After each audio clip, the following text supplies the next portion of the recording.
계속해서 사도행전 9장의 말씀을 한 구절 한 구절 천천히 살펴보고 있습니다.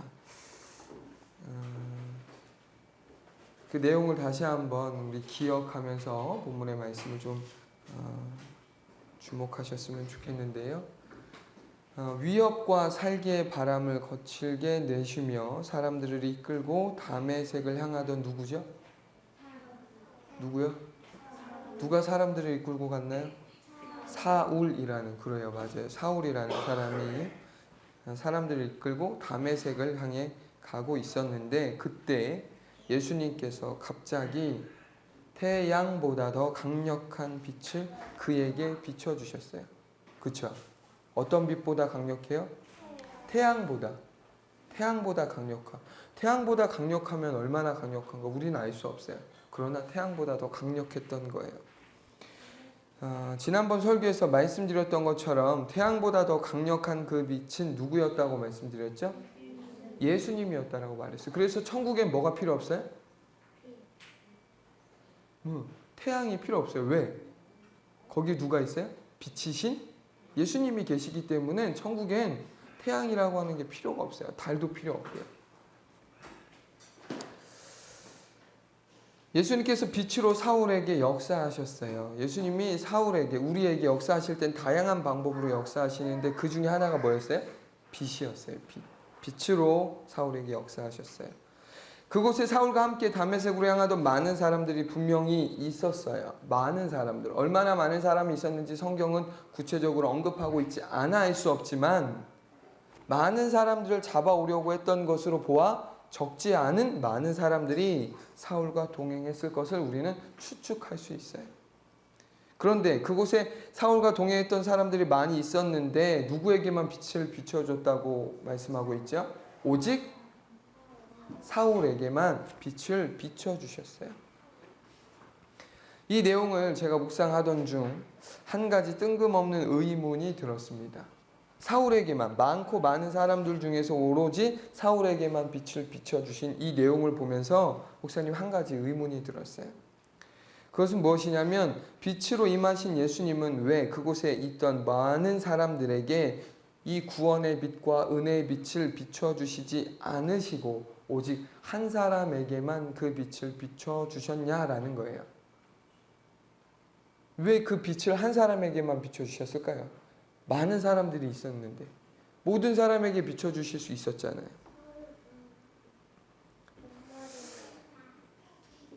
사울과 함께했던 사람들에게도 그 빛을 주셨다라면 어떻게 될까요?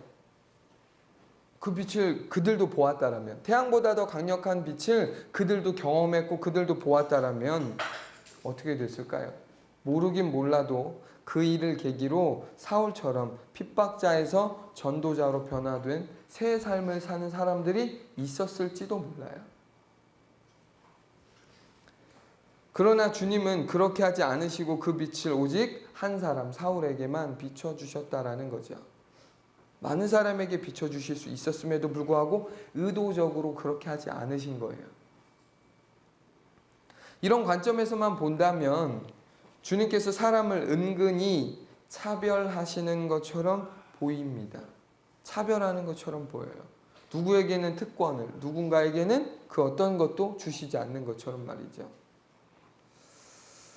정말 주님께서 사람을 차별하셔서 여러 사람들 중에서 오직 한 사람 사울에게만 은혜의 빛을 비춰주셨을까라고 하는 이 질문을 드리는 거예요. 너무 유치한 질문처럼 보이겠지만 성경을 보면서 우리는 자주 이런 의문을 저는 품어야 된다고 여러분들에게 말씀드리고 싶어요. 성경을 보면서 보여지는 내용만 보는 것이 아니라 보이지 않는 내용까지도 같이 볼 수 있어야 돼요. 왜 사울에게만?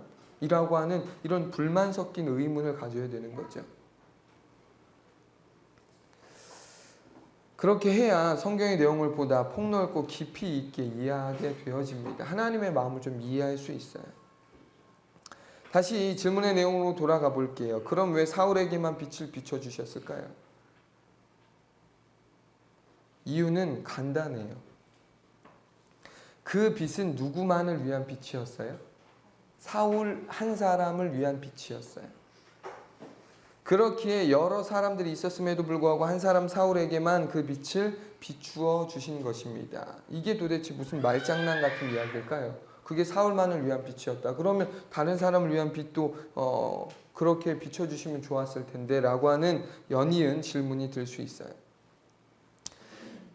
사울만을 위한 빛이었다라고 하는 것을 조금 더 자세히 풀어 설명을 드리자면 사울에게 빛이 비춰진 바로 그때가 하나님께서 사울에게 구원의 은혜를 베풀기로 작정하신 때였다라는 거예요. 타이밍이었다라는 거죠. 모든 사람이 구원을 받는 타이밍이 똑같나요? 다 달라요. 조금씩 다 달라요. 어떤 사람은 아기 때부터 사무엘처럼, 또 어떤 사람은 죽기 직전에, 또 어떤 사람은 건장한 청년의 때에, 또 어떤 사람은 외로운 장년의 때에 다 타이밍이 달라요. 한꺼번에 다 구원하시고 구원의 빛을 비춰주실 수 있죠. 그러나 그렇게 하지 않으신 거예요. 왜? 타이밍이 다 다르기 때문에 그렇습니다. 사울을 위한 그 빛은 사울에게 하나님이 그 빛을 비춰주시기로 태초부터 계획하셨던 바로 그 타이밍이었다라는 거예요. 타이밍. 하나님은요, 하나님의 때에 일을 행하시는 분이십니다. 그냥 얼마나 편해요. 이 시간 갑자기 딱 나타나서 수백 명, 수천 명, 수만 명에게 빛을 비춰주시면 얼마나 좋겠냐고요. 근데 하나님 그런 식으로 일하지 않고 하나님의 때에 일을 행하신다라는 거예요.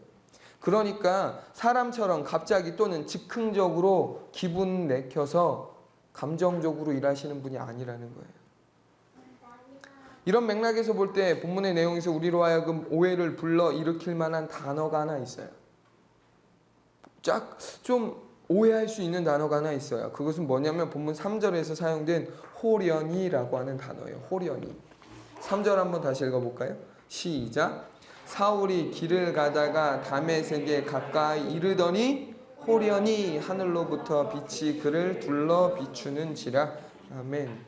호련이라는 단어가 쓰였어요. 여러분, 호련이라는 단어가 뭐예요? 호련히. 호련히. 무슨 뜻이야 이게? 잘 사용하지 않아요, 우리는. 사전을 찾아보니까 이렇게 호련히가 정의되어 있네요. 미처 생각지도 못한 사이에 갑작스럽게 라고요. 생각지도 못한 사이, 아주 갑작스럽게.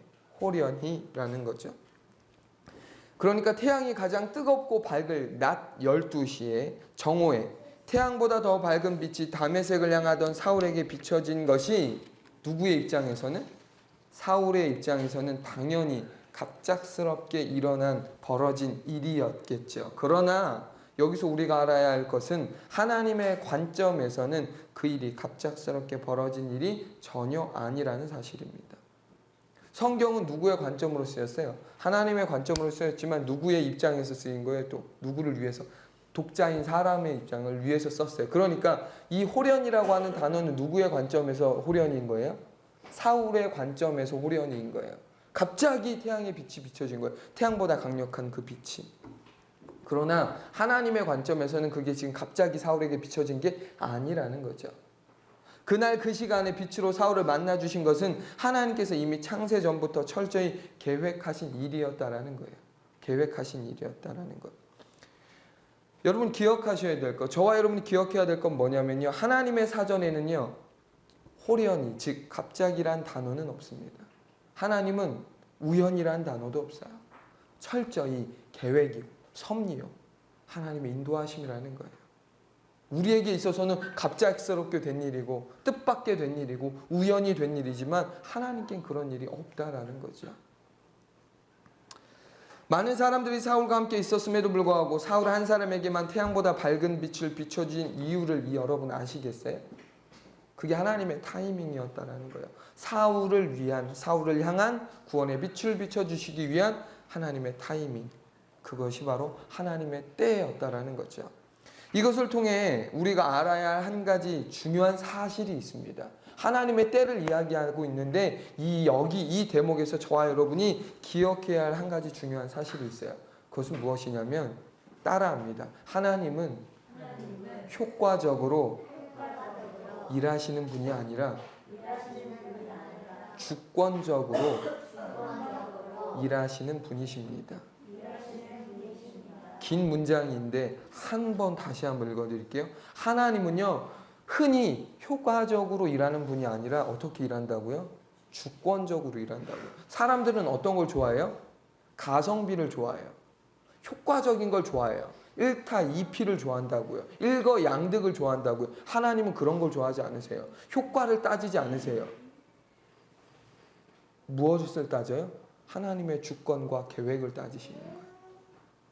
그러니까 여러분, 교회 안에서 우리가 어떤 일을 할 때 효과를 따지는 것이 바람직한 일만은 아닌 거예요. 이렇게 하면 이것도 좋고 저것도 좋다라고 말할 수 있죠. 그러나 그게 반드시 하나님의 뜻과는 일치하지 않을 수 있어요. 왜? 하나님은 효과적으로 일하는 분이 아니에요. 효과적이라면 그 당시 한 번의 빛으로 거기에 있던 모든 사람에게 빛을 비춰주면 얼마나 효과적이에요. 그렇죠? 근데 그렇게 하지 않으신다고. 하나님 효과적으로 일하시는 분이 아니세요. 인간적으로 볼 때 얼마나 비효율적이며 얼마나 비능률적입니까? 한 번에 다 해주시면 얼마나 좋아요. 한 번에 말씀을 듣고 다 뒤집어지면 얼마나 좋아요. 근데 그렇게 하지 않으신다는 거죠. 하나님은 우리가 보기에 비효율적이고 우리가 보기에 비능률적인 것처럼 보이는 방법으로 일하십니다. 이것은 변하지 않는 하나님의 원칙이고 법칙이에요. 그렇기에 지금도 하나님 그렇게 일하세요. 과거에만 그랬냐? 아니요. 지금도 그렇다라는 거예요. 하나님은 효과적으로 일하지 않으세요. 인간적으로 볼 때 하나님의 방법이 굉장히 느리고 답답해 보이는 이유가 여기에 있어요. 우리가 그렇게 가끔 느껴요. 왜 하나님이 이렇게 한 번에 일하지 않으시지? 하나님 지금 저 사람을 만나주실 때인 것 같고 내가 지금까지 기도한 때가 지금 많이 기도한 시간이 있는데 왜 하나님은 지금 이 타이밍에 저 사람을 만나주지 않지? 라고 하는 마음이 들 때가 있다라는 거예요.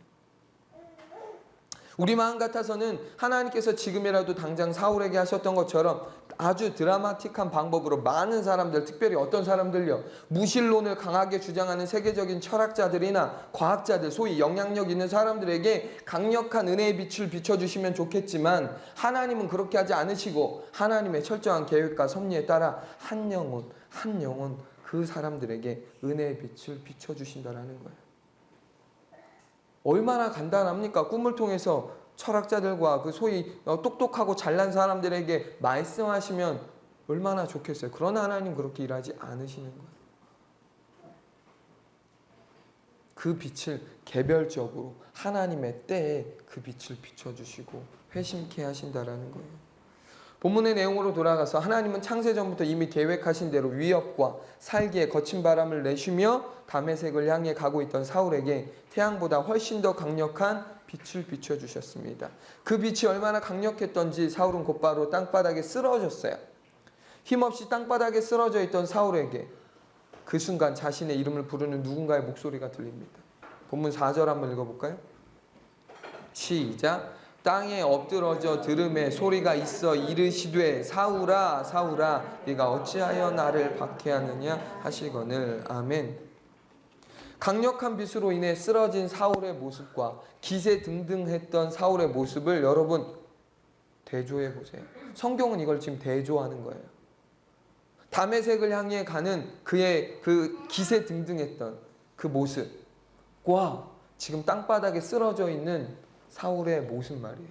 의도적으로 지금 대조하는 거예요. 어떤 사람도요, 하나님 앞에서 쓰러져 있는 사울과 같은 사람일 수밖에 없는 거예요. 어떤 사람도. 하나님 앞에 서면요, 누구도 다 그런 거예요. 먼지와 같이, 지렁이와 같이, 별 볼 일 없는 거예요. 강력한 빛으로 인해 사울이 쓰러졌는데 여러분 보세요. 성경의 내용을 보시면 재밌는 건 뭐냐? 쓰러졌으면 정신이 혼미해야 돼요. 기절하던가 이래야 돼요. 그러나 그는 기절하지 않았어요. 정신이 똑바로 있었어요. 정신만큼은요, 그 어느 때보다 멀쩡했어요. 그 정신이 멀쩡한 그때에 쓰러져 있었지만 정신이 멀쩡한 그에게 한 번도 아니고 연거푸 2번이나 자신의 이름을 부릅니다. 누가? 그 목소리가 들려요. 사울아 사울아. 누가 부릅니까? 예수님이 그를 부르시는 거예요. 여러분, 사울아 사울아 하는 이 이름에서 저와 여러분이 아셔야 할 게 있어요. 그것은 무엇이냐면요, 히브리인들의 이 경우에 사람의 이름을 반복해서 부르는 것은요, 어떤 한 가지 의미가 있어요. 어떤 의미가 있냐면 친밀감을 표시할 때 연거푸 2번 부르는 의미가 있다고요. 그들은 그렇게 받아들이는 거예요. 사울아 사울아 사울아 라고 부르면 돼요. 근데 지금 어떻게 의도적으로 부르세요? 사울아 사울아. 같은 이름을 2번 부르는 거예요.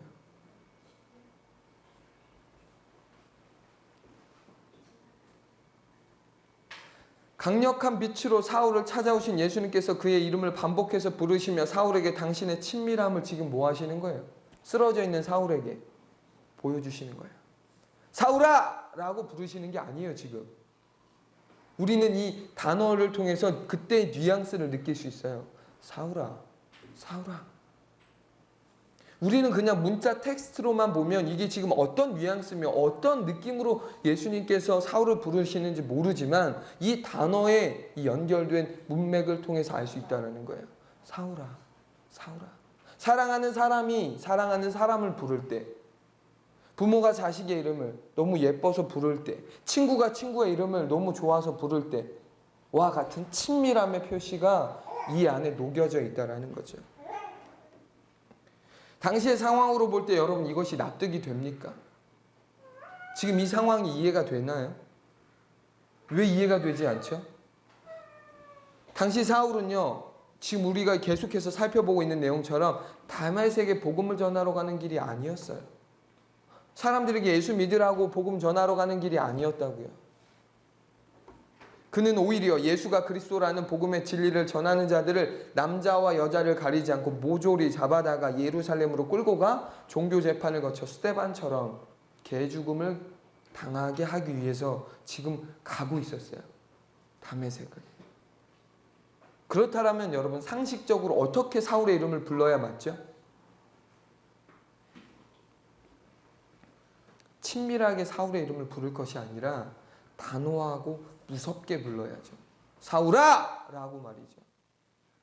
가던 걸음을 멈추도록. 그렇게 불러야 정상 아니에요? 그만해! 라고 해야 되는 거 아니에요? 너 죽을래? 라고 이렇게 해야죠.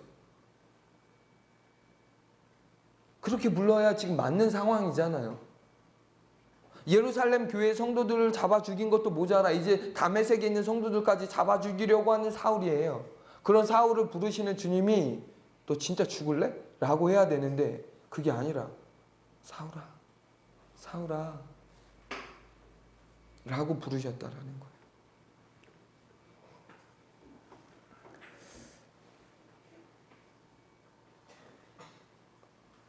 우리로서는 도무지 이해가 되지 않는 내용이에요. 자신을 사랑하는 사람들을 죽이고 죽이려고 하는 사울에게 지금 따뜻하게 그의 이름을 부르시는 거예요.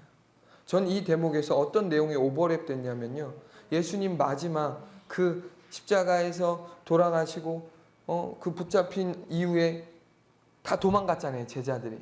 그때 예수님께서 제자들을 찾아가시고 어떻게 하셨어요? 혼내지 않으시고 꾸지람하지 않으시고 책망하거나 비난하지 않으시고 조반을 준비해다가 제자들에게 식사를 먹이셨던 그 내용. 당연히 우리가 봤을 때는 혼내야 정상이고 그거밖에 안 되냐고 책망해야 될 정상적인 상황에서 오히려 예수님은 그들에게 따뜻하게 식사를 준비해 주셨다라는 거. 도무지 이해할 수도 측량할 수도 없는 주님의 사랑인 거예요.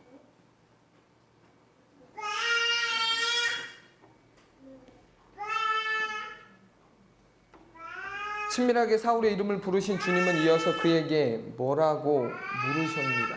뭐라고 물으셨죠? 본문의 내용을 보세요. 지금 뭐라고 물으셨어요? 4절에 사울아 사울아 한 이후에 내가 어찌하여 나를 박해하느냐.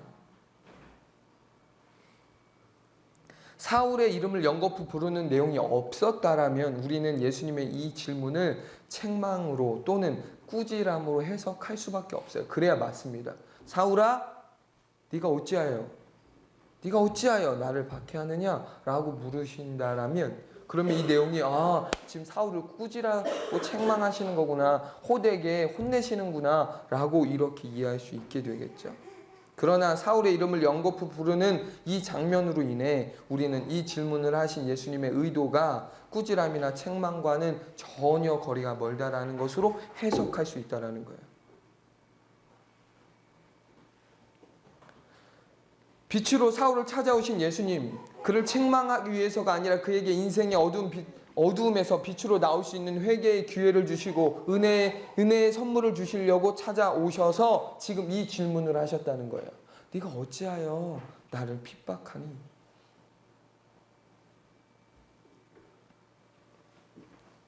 그러나 정작 사울은 친밀하게 자신의 이름을 불러주시며 자신에게 생각지도 않은 질문을 하신 분이 누군지 전혀 몰랐다라는 거예요. 우리는 그 내용을 본문 5절에서 확인할 수 있습니다. 5절입니다. 시작. 대답하되 주여 누구시니까? 이르시되 나는 내가 박해하는 예수라. 아멘. 목소리를 들었어요. 친밀하게 자신의 이름을 부르는, 그러면서 네가 어찌하여 나를 핍박하니? 라는 질문도 들었어요.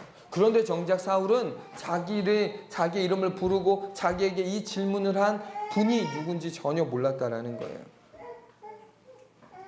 그래서 그는 그 대상을 향해 조심스럽게 묻습니다. 누구십니까? 그런데 여러분, 저와 여러분 주목하셔야 돼요. 이때 사울이 사용한 호칭이에요. 누구십니까? 내 이름을 누가 부르는 거예요? 라고 그냥 묻지 않고 어떻게 합니까? 주여라는 호칭을 사용했다라는 거예요. 사울은 친밀하게 자신의 이름을 부르며 자신에게 질문을 하신 분이 평범한 사람이 아니라는 것을 그 순간에 직감적으로 알았던 거예요. 사람이 아니구나 지금.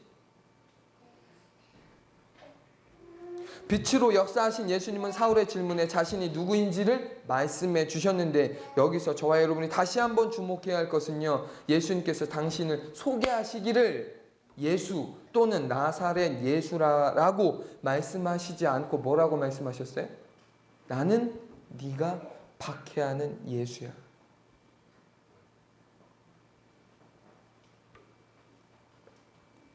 이 흐름을 정확하게 보셔야 돼요. 사울아 사울아, 네가 어찌하여 나를 박해하느냐? 주여 누구십니까? 그럴 때 예수님께서 뭐라고 말씀하셨다고요? 누구냐고 물었으면 나사렛 예수야, 하나님의 아들 예수야, 너희가 기다리던 메시아 예수야 라고 하면 되는데 그렇게 안 하시고 나는 네가 핍박하는 예수야 라고 말씀하셨다는 거예요. 이 내용을 저와 여러분이 보다 정확하게 이해하기 위해서는요, 헬라어 문법을 알아야 돼요. 그냥 보면 무슨 내용인지 알 수가 없어요. 헬라어는요, 특이하게도 동사가, 어려운 얘기예요. 우리 친구들에게는 여러분 이해하시겠죠? 동사 안에 무엇이 포함되어 있는 언어냐면 주어가 포함되어 있어요. 무슨 이게 영어는 그렇지 않죠. 주어가 따로 있어요. I go, I run. 주어가 따로 있어요. You go, 뭐가 있어요. 그렇죠?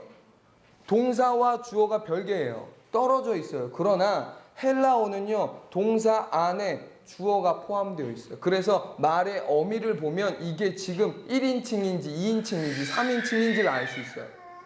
내가 가는지 네가 가는지 우리가 가는지 그들이 가는지를 알 수 있다고요. 동사 안에 포함되어 있어요.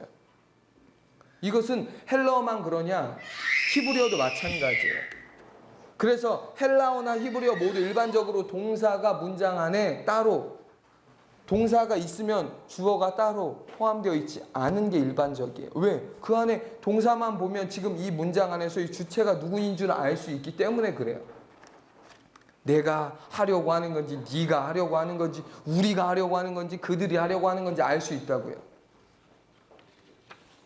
그래서 인칭대명사가 없어요. 주어의 인칭대명사가.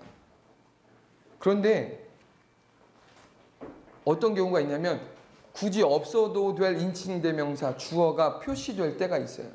그럴 땐 언제일까요? 강조하고 싶은 거예요. 행동의 주체자를 강조하고 싶은 거예요. 내가 간다 라고 할 때 가는 사람이 누구냐? 바로 나야 라고 하는 걸 강조하고 싶을 때 동사에 포함되어 있는 주어가 있음에도 불구하고 인칭대명사를 다시 한번 사용하는 거예요. 이런 언어적 특성이 있기에 동사가 있는 문장에는 일반적으로 주어가 생략된다라는 것을 다시 한번 말씀드려요. 그런데 왜 제가 이야기를 드리냐면 이 문장 안에 동사가 있고 이 동사 안에 주어가 포함되어 있음에도 불구하고 지금 이 문장을 문법 원어적은 그대로 보면 무엇이 또 쓰였을까요? 제가 이야기를 하는 이유가 뭐예요? 주어가 딱 또 써 있는 거예요. 주어가.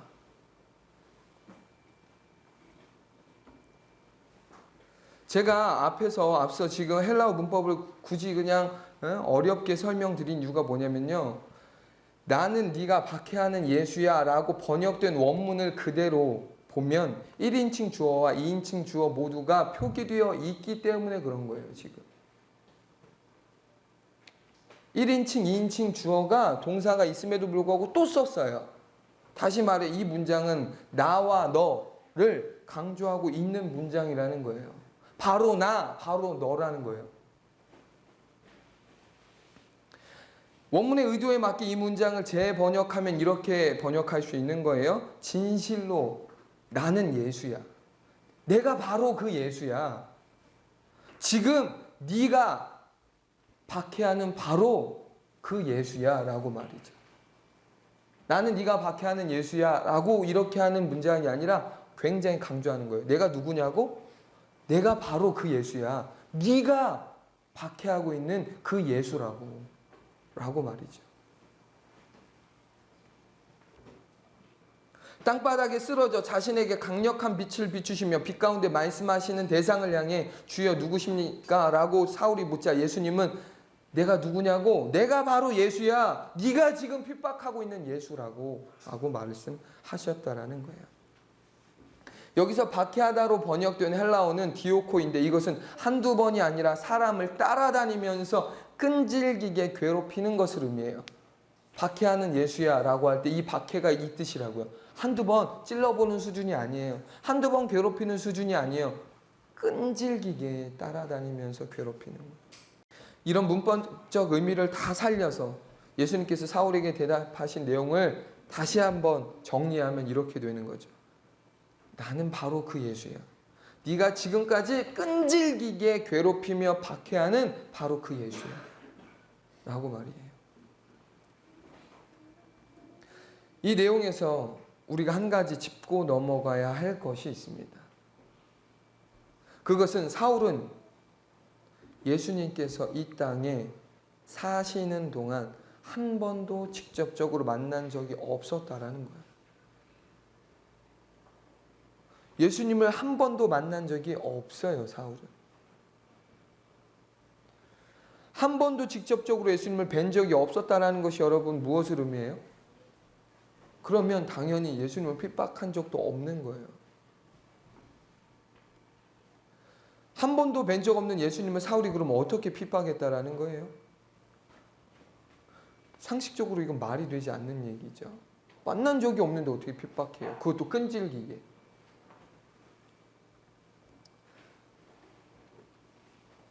예수님께서 사울에게 나는 네가 박해하되 지금까지 끈질기게 박해하고 있는 바로 그 예수라고 말씀하셨다라는 내용을 통해서 이 내용을 들었을 때 사울의 입장이 어땠을까요? 사울의 그냥 그 당시 사울 이야기를 듣는데 그 마음이 어땠을까요? 억울하지 않았을까요? 나는 당신을 만난 적이 없는데 주여 저는 주님을 만난 적이 없어요. 주님을 제가 어떻게 핍박합니까? 라고 생각했겠죠.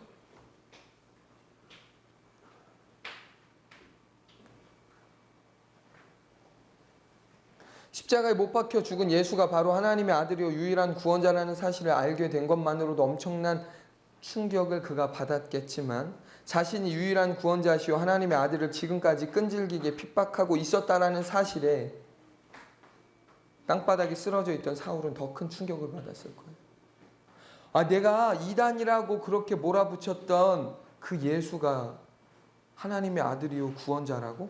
충격. 1차적인 충격. 2차적인 충격은 뭐예요? 내가 그 예수님을 하나님의 구원자를 끈질기게 핍박했다고 내가 감히 하나님을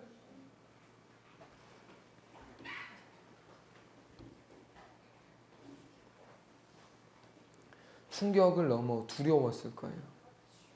왜요? 하나님을 핍박했다. 그럼 이 결론은 뭐예요? 끝이죠. 결론은 죽음이죠. 감히 하나님을 핍박했는데 그럼 이제 곧 죽겠구나 라고 생각했을지도 몰라요.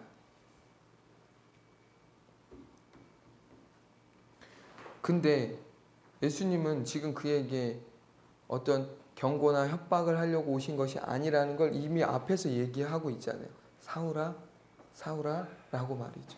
친밀감을 표시할 리가 없었겠죠. 그 내용이 아니라는 걸 우리는 알 수 있어요. 이 본문의 내용에서 한 번도 예수님을 만난 적이 없었던 사울이었는데 왜 예수님은 어째서 그에게 네가 지금까지 나를 끈질기게 핍박했던 예수라고 말씀하셨는가라고 하는 부분을 좀 살펴보고 싶어요. 만난 적도 없던 예수를 핍박하고 있다? 그것도 끈질기게? 계속 핍박했다? 왜 그렇게 말씀하셨을까요?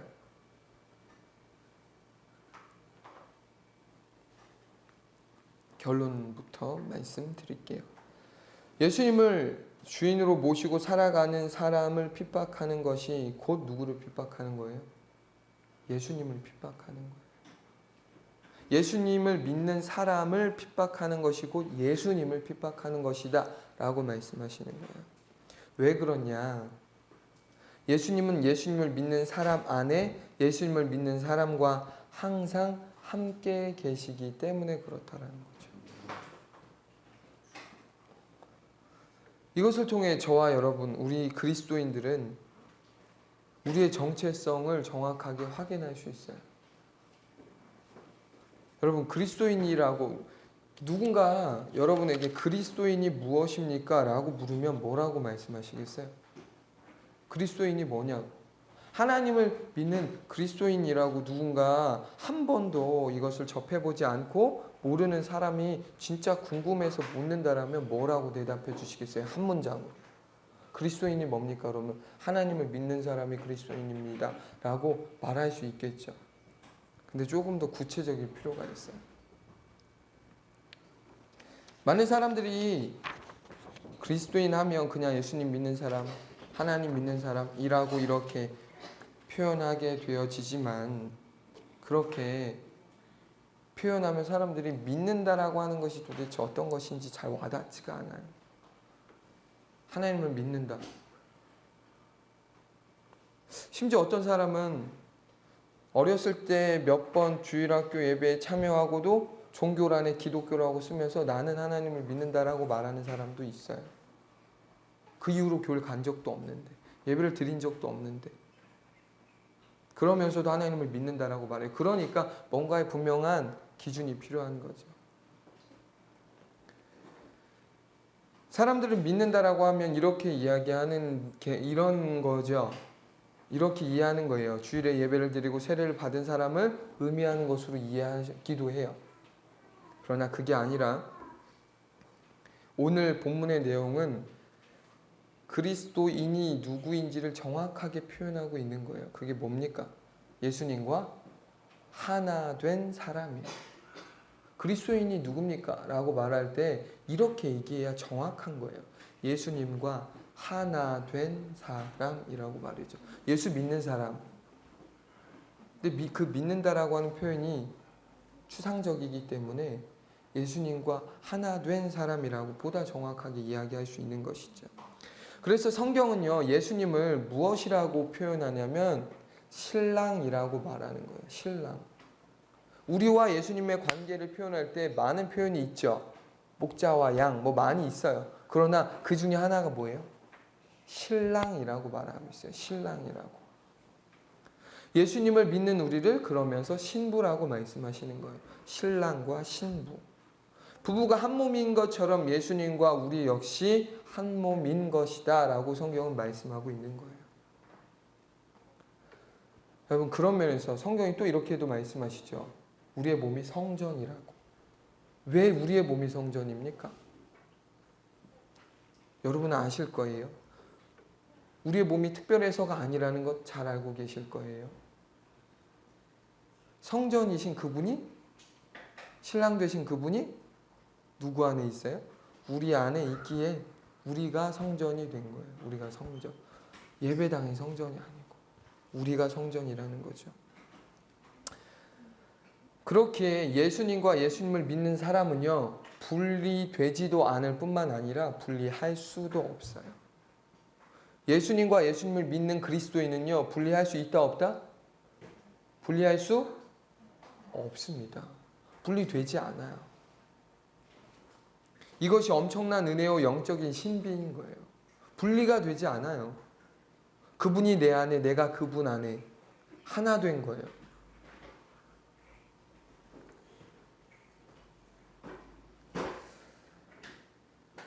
여러분, 예수님께서 태양보다 강력한 빛 가운데 나는 네가 박해하는 예수라고 사울에게 말씀하신 이유를 여러분 아시겠어요?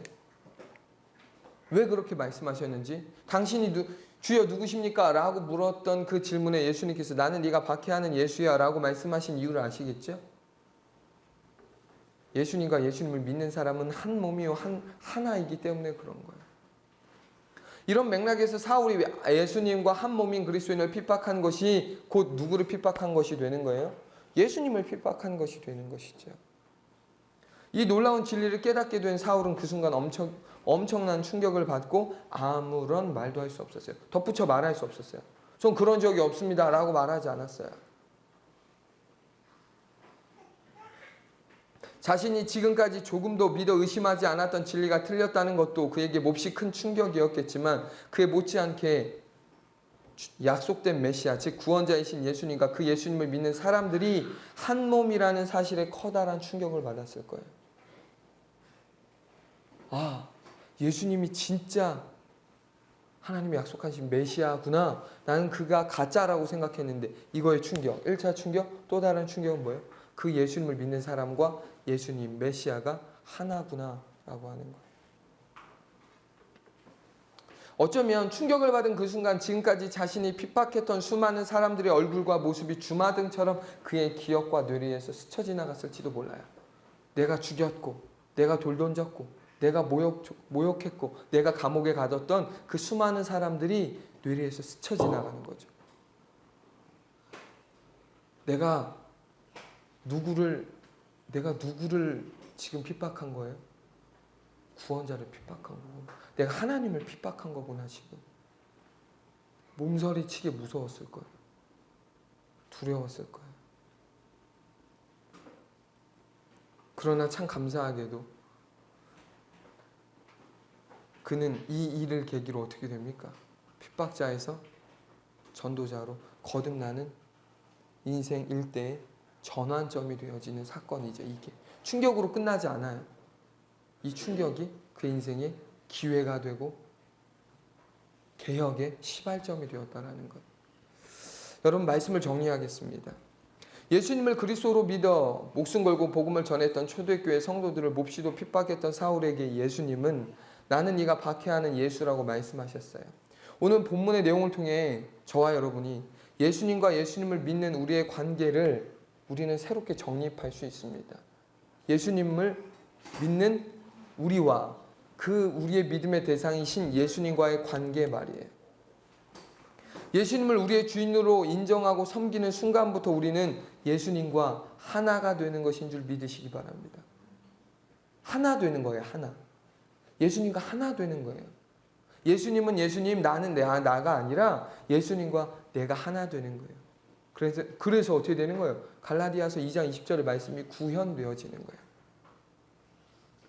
그분과 내가 하나 되어져서 나라는 사람이, 나라는 존재가 있지만, 내 삶의 존재가 분명히 있지만 나라는 사람이 사라지는 게 아니에요. 예수님을 믿는다고 해서 나라는 사람이 사라지는 게 아니에요. 내 자아가 없어지는 게 아니잖아요. 그런데 그 나의 썩은 자아 안에 누가 들어오는 거예요? 십자가의 은혜. 예수님이 우리 안에 들어오셔서 그분이 주인 되어주셔서 함께 살아가는 것. 그런데 놀라운 사실은 그분이 나를 떠나지 않는다라는 것. 그리고 나는 그분과 하나라는 사실이라는 거죠. 그렇기에 예수님과 한 몸 된 우리를 핍박하는 것이 곧 예수님을 핍박하는 것이 되는 것이다 라는 사실이에요. 예수님을 믿는 저와 여러분을 핍박하는 사람은 누구를 핍박하는 거예요? 예수님을 핍박하는 이 놀라운 은혜를 누가 주셨냐? 주님을 믿는 자들에게 베풀어 주신 놀라운 은혜라는 사실이죠. 우리가 누구인지를 정확히 알아야 합니다. 내가 누구인지를 알아야 한다라는 거예요. 예수 믿는 내가 누구인지를 알아야 한다라는 거예요. 예수님을 믿음으로 말미암아 내가 받은 은혜가 무엇인지 알아야 돼요. 그게 뭐예요? 잘 먹고 잘 살고 건강한 것 아니요. 예수님과 내가 하나 된 게 가장 큰 은혜예요. 예수님과 내가 하나 된 거예요. 하나. 분리할 수 없는 하나. 날마다 바라기는 예수님과 하나 된 우리가 그 삶을 날마다 영위하는 은혜가 있길 예수님을 축원합니다. 그냥 하나 된 게 아니에요. 예수님은 우리와 하나 되었는데 문제는 뭐예요? 우리가 예수님과 하나 된 삶을 살지 않는다는 거예요. 이미 하나 되었어요. 하나 되어야겠다가 아니라 이미 하나예요. 그런데 중요한 건 뭐냐? 우리는 하나 된 삶을 살고 있지 않다라는 거죠. 주님은 우리가 하나 되었는데 나는 주님과 하나 된 삶을 온전히 영위하고 있지 못하다라는 사실. 혹여라도 우리 안에, 저와 여러분 안에 주님과 하나 된 그 삶을 살고 있지 못하다라면, 그렇지 않다라면 시간 우리가 다시 한번 회개하는 시간이 되어야겠고, 우리가 누구인지, 그리스도인이 무엇인지, 어떤 사람인지에 대한 정체성을 분명히 알게 되어졌으면 좋겠습니다. 사람들에게는 미친 소리처럼 들릴 수 있어요. 믿지 않는 사람들에게는 그리스도인이 뭐야? 라고 했을 때 예수님과 하나 된 사람이 그리스도인이야 라고 말하면 무슨 헛소리야 라고 말할 수 있지만 그게 정답이라니까요. 그게 정답이에요. 그 정답을 우리가 기뻐할 수 있고 우리가 감사할 수 있는 저와 여러분 되시길 예수님의 이름으로 축원합니다. 아멘. 우리 같이 한번 이 시간 찬양하면서 기도하고 싶습니다.